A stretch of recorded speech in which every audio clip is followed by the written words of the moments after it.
Më vjen keq se më erdhi një mesazh këtu tani edhe më vjen shumë keq.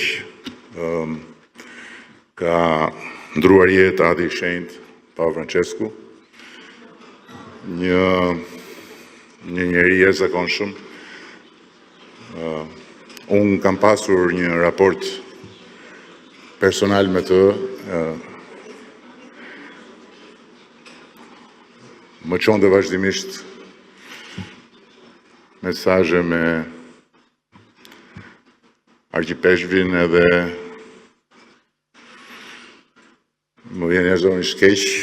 Ai zgjodhi ta vizitonte Shqipërinë,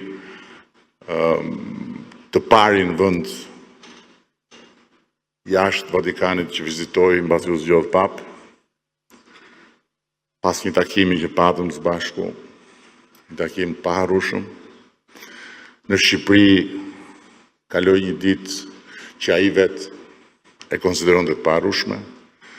Tha dhe atë fjalën e paharrueshme që Shqipëria nuk ka harmoni fetare, po ka vëllazëri fetare.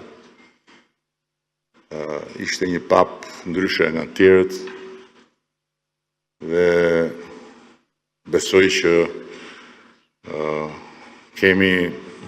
kam mirë kuptimin tuaj, ta nderoj me 1 minutë heshtje dhe ta mbyllim këtu takimin.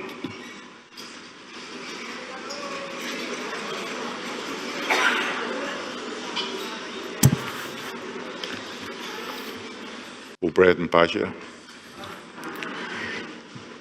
Dhe më kujtohet që në takimin e dytë, që kemi taku disa herë, po në Vatikan, në audiencë me të, kam qenë 2 herë. Në takimin e dytë, e pyes i them, Adi Shenjtë, më duket se shumë armiq ke bërë, duke thënë gjëra që nuk i ka thënë kur një pap. Edhe se harroj kur, më tha, kryeministri tha, nëse nuk i them ato që kam për të thënë,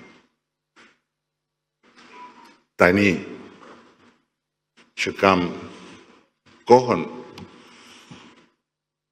me njerëzit, kur do i them dhe kuj do ja them? Krimbave, kur të shkojnë në varr. Miq, pas se të fillojmë të takim elektoral, ju ftoj të nderoj me 1 minutë heshtje një burr të madh të njerëzimit, një mik të shquar të kombit shqiptar, Papa Franceskun, i cili u nda sot nga jeta.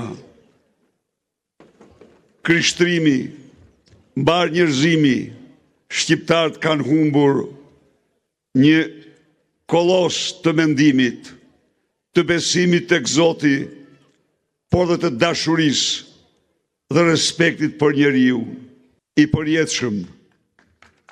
Kujtimi i shejtërisë së tij